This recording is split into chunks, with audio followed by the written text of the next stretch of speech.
بسم اللہ الرحمن الرحیم۔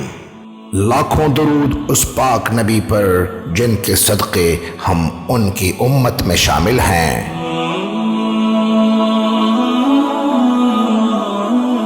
محترم سامعین، السلام علیکم ورحمۃ اللہ وبرکاتہ۔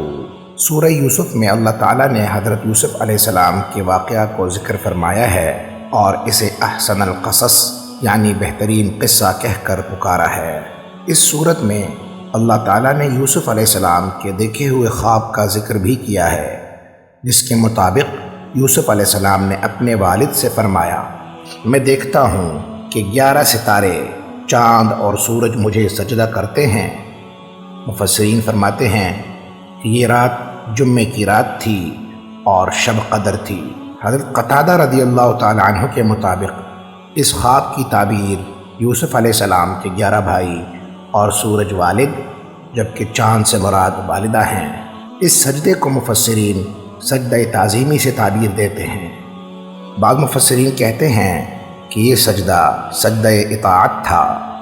بہرحال یہ بات مسلم ہے کہ گزشتہ شریعتوں میں سجدہ تعظیمی کا جواز تھا، چنانچہ قوم اپنے سلاطین، رہنماؤں اور آباء و اجداد کے لیے سجدہ تعظیمی بجا لاتے تھے۔ سجدہ تعظیمی سے متعلق ہی قرآن میں ذکر ہے کہ جب اللہ نے آدم کی تخلیق کر لی تو فرشتوں سے کہا کہ اس آدم کو سجدہ کرو، تو سب نے سجدہ کیا لیکن ابلیس نے نہ کیا۔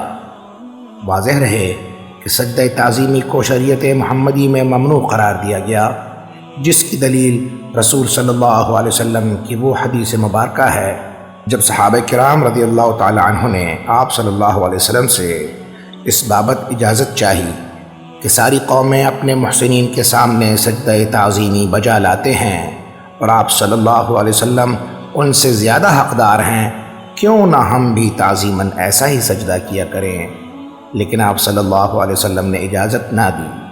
محترم سامعین، اسلام ہر اس دروازے کو بند کر دیتا ہے جس سے شرک کی بو آنے لگے۔ ماتھا ٹیکنا اور جھکنا صرف اللہ کے لیے خاص ہے اور یہ توحید فی العبادات کا حصہ ہے۔ اس لیے کسی بڑے بزرگ کے سامنے تعظیماً جھک جانا یا سجدہ کرنا ہرگز جائز نہیں ہے، اور اس کی بنیادی وجہ یہی ہے کہ سجدہ عبادت اور سجدہ تعظیم دونوں مشابہت رکھتے ہیں، چنانچہ اسلام نے اللہ کی عبادت کو خلق خدا سے ممتاز کرتے ہوئے سجدہ تعظیمی ممنوع قرار دیا۔ سامعین، عقیدہ خالص رکھنا ہر مسلمان پر فرض ہے، اس لیے جو اعمال خالق کے لیے خاص ہیں ان میں مخلوق کو شریک کرنا شرک فی العبادات کہلائے گا۔